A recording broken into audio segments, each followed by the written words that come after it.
وہ ہے علم کے تعلق سے یہ اس بات کی دلیل ہے کہ علم امت کا سب سے بڑا سرمایہ اسے حاصل کرنا چاہیے۔ اللہ رب العالمین شیخ محترم کا سایہ مدنی حفظہ اللہ تعالیٰ کا سایہ تعدیر ہمارے اوپر رکھے تاکہ ہم آپ سے قیمتی باتیں سنیں اور مدرسے کے بچوں کو اور ہم امت مسلمہ کو آپ سے زیادہ فائدہ پہنچے۔ آمین۔ میرے بھائیوں، لگ بھگ 5 سال پہلے یہاں جو لوگ مجھے ریسیو کرنے گئے تو وہی لوگ بتائے کہ مولانا 2017 میں آپ یہاں آئے ہیں، وہ مسجد دیکھ کے مجھے پتا لگ گیا کہ نہیں، اس سے پہلے میں آیا ہوں۔ تو میرے بھائیوں، وہ ماحول میں نہیں دیکھ پا رہا ہوں جو آج رات کا تقریباً 10:30 ہونے جا رہا ہے، 10:30، اور اب تک آپ لوگ بیٹھے ہیں۔ مجھے تو خوشی اس بات کی ہے کہ آپ کے اندر قرآن اور حدیث سننے کا جذبہ ہے، شوق ہے۔ میرے بھائیوں، میں کرسی میں بیٹھنے سے پہلے 3-4 منٹ یا 5 منٹ مان لیجیے، آپ یہ ذہن کو میں تھوڑا دوسری طرف لے جاؤں گا۔ بات یہ ہے کہ آپ یہاں قرآن سننے آئے ہیں، حدیث سننے آئے ہیں۔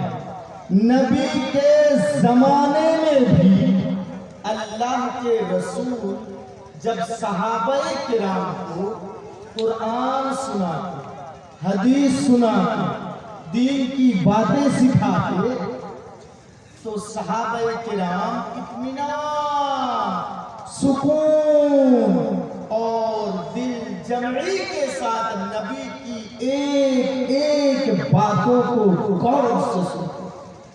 یہ تھا صحابہ کا طریقہ، نبی سے دین کی باتیں سننے کا یہ طریقہ صحابہ کا۔ اور ایک چیز بتا دو، مجلس کے کچھ آداب ہوتے ہیں۔ تیسری چیز ہے کہ مذہب اسلام میں ہم اسلام کو فالو کرنے والے ہیں نا؟ ہاں جی نہیں بولیے؟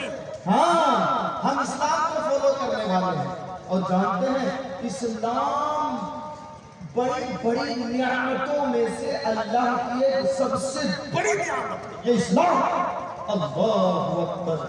اسی اسلام اور ایمان کو قائم رکھنے کے لیے صحابہ کرام نے مال کی قربانی دی ہے، جان کی قربانی دی ہے، اور اسی اسلام کے خاطر نبی کے زمانے میں صحابیات نے جنگ کے میدان میں اپنے بیٹے کو بھی کٹوا دیا، جنگ کے میدان میں اپنے بھائی کو بھی کٹوا دیا، جنگ کے میدان میں اپنے شوہر کو بھی کٹوا دیا، جنگ کے میدان میں اپنے باپ کو بھی کٹوا دیا۔ کیوں؟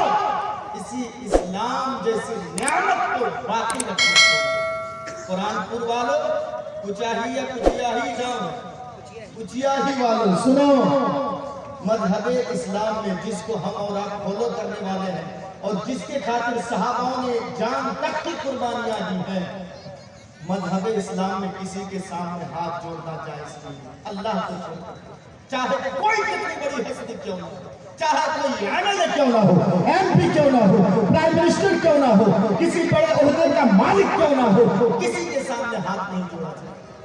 لیکن رب کے گھر کا یہ جلسہ ہے، رب کے گھر کا یہ جلسہ ہے جہاں پر 24 گھنٹے میں 5 بار اللہ اکبر، اللہ اکبر، اشہد ان لا الہ الا اللہ کی صدائیں بلند ہوں گی 24 گھنٹے میں۔ اس رب کے گھر کے لیے اے کچیاہی اور کچیاہی کے قریب سے آنے والوں، میں آپ لوگوں سے ہاتھ جوڑ کے بڑے ہی ادب و احترام کے ساتھ ایک ریکویسٹ کر رہا ہوں، برائے کرم سامنے جو جگہ خالی ہے یہ مجلس کے آداب کا خلاف ہے، میں نے آپ سے ہاتھ جوڑا ہے، تھوڑا سا حرکت کیجئے، تو حرکت کیجئے، تھوڑا سا اٹھ کے آ جائیے، جب تک آپ نہیں اٹھیں گے میں کرسی پر نہیں بیٹھوں گا۔ آ جائیے باپ، آ جائیے بھائی صاحب، آ جائیے، تھوڑا سا حرکت کیجئے۔